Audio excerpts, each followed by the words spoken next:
क्या postpartum depression mains के साथ भी है? They also go through postpartum depression. When baby is there, do not make everything about the baby.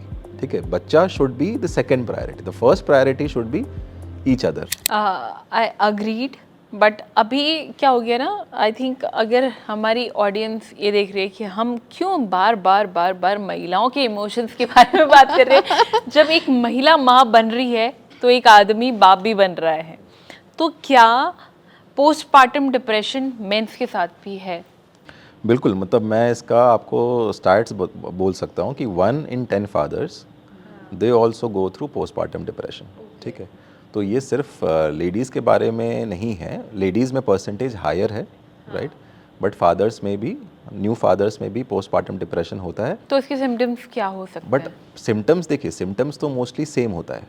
आप symptoms में डिस्कनेक्ट फ्रॉम द बेबी हो गया, या इरिटेबिलिटी हो गया, सैडनेस हो गया, लॉस ऑफ प्लेजर, इंटरेस्ट हो गया, काम में ध्यान नहीं लग रहा है, या काम से एब्सेंट हो रहा है, या घर में आइसोलेटेड है, विड्रॉन है, किसी से शेयर नहीं कर रहा अपनी बातें.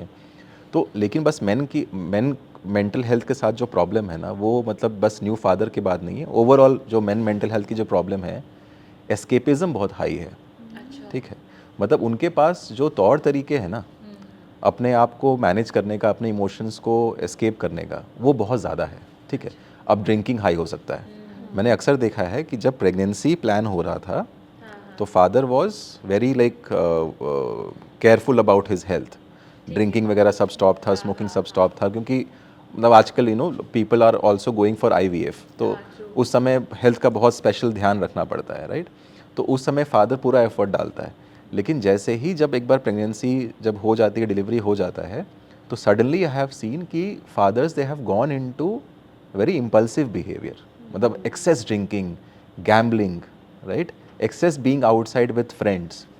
पर ऐसा नहीं है कि हस्बैंड और वाइफ के बीच में इमोशनली सपोर्ट और इमोशनली कनेक्शन कहीं ना कहीं डैमेज हो जाता है बिकॉज ऑफ द बेबी? बिल्कुल, नहीं, बिकॉज ऑफ द बेबी मैं नहीं बोलना चाहूँगा.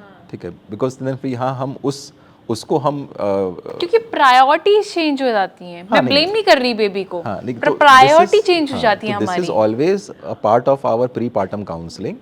जब एंटीनेटल काउंसलिंग हम करते हैं ना, उसमें हम हमेशा बोलते हैं कि when baby comes out, when baby is there, do not make everything about the baby. आप हमेशा याद रखिए कि रिलेशनशिप पहले आप लोगों की स्टार्ट हुई थी. ठीक है, बच्चा should be the second priority, the first priority should be each other. पर इसका ऑपोजिट होता है हमेशा. हो जाता है, क्योंकि इसके बारे में हम बात नहीं करते, राइट. और फादर को भी ऐसा लगता है कि मदर बिजी है, और मदर को भी लगता है चलो फादर को स्पेस दे दूं. मदर की इम्पोर्टेंस चेंज हो और जब जाती फादर है. घर आता है अगर तो वो बच्चे पे ध्यान देना शुरू कर देता है. तो प्रायोरिटी ही पूरी चेंज हो जाती है, डिस्कनेक्ट हो जाता है, और father then finds his escape outside of the house. Which is smoking और अल्कोहल वो है. कुछ भी हो सकता है, वो कुछ आपका भी. सब्सटेंस हो सकता है, बिहेवियरल प्रॉब्लम हो सकता है, दोस्तों के साथ रहना हो सकता है, काम हो सकता है, इतना एक्सेसिव काम करना शुरू कर सकता है बंदा. तो डेफिनेटली फादर्स में भी होता है, बट हाईलाइट नहीं हो पाता है बिकॉज एक तो men they have problem in acceptance also. मतलब they don't want to sound weak, they don't want to, because now तो he has become a father, no, now तो he has to project an image of being the protector of the family. तो अब वो society ने वैसी image दे दी है father को, तो फादर कैसे एक्सेप्ट करेगा.